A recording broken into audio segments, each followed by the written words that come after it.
வந்து போலீஸ் வந்து அரெஸ்ட் பண்ணிட்டு போகிறாங்க அப்படின்னு சொல்லிட்டு சிட்டு சொன்னோன்னே வந்து சிந்துவால் தாங்கிக்க முடியல, பயங்கரமாக அழுது புலம்புறாங்க.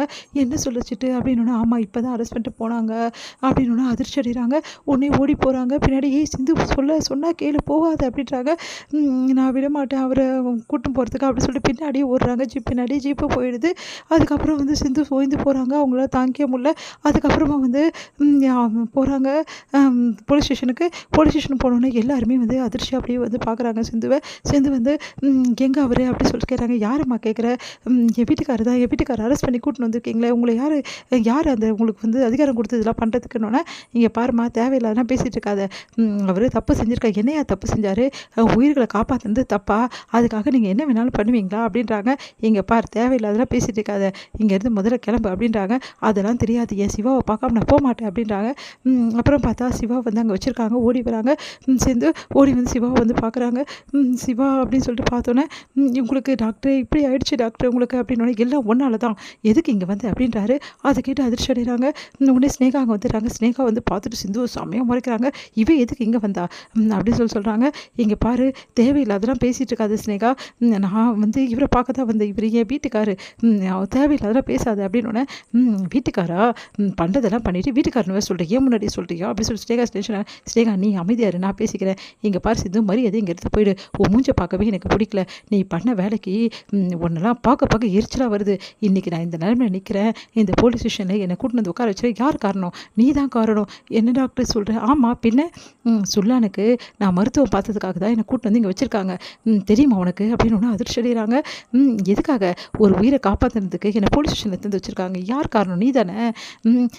நான் ஒரு டாக்டர் தொழில் செய்கிறவன், என்னை செய்ய விடாமல் பண்ணிட்டல, இப்போது நான் பண்ணது நல்ல ஒரு விஷயத்துக்காக கூட என்னை கூட்டின்னு வந்து இங்கே வச்சுட்டாங்கல்ல, இதுக்கெல்லாம் யார் காரணம்? நீ தானே அப்படி சொல்லிகிட்டே இருக்காரு.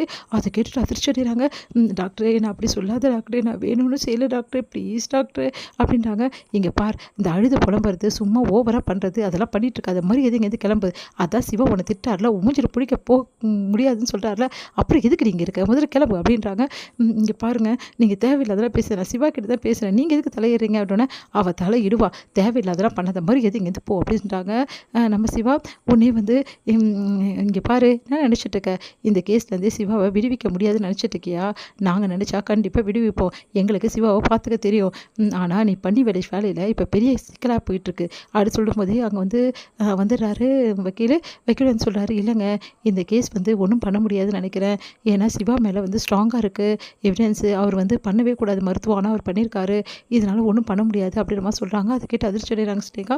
உடனே வந்து எல்லாம் இவ்வளோ தான் ஒன்றால் தான் இவ்வளோ பிரச்சனை, இப்போ பார் சிவா வெளியே வர முடியாது அப்படிலாம் நினைக்காதீங்க, கண்டிப்பாக சிவா வெளியே வருவார், இங்கே பாரு டாக்டர் உன்னை வெளியே கொண்டுன்னு வருவேன், இது இந்த சிந்து சொல்கிற வாக்கு, கண்டிப்பாக உன்னை நான் வெளியே எடுத்துகிட்டு வருவேன் அப்படின்னு சொல்லிட்டு போகிறாங்க.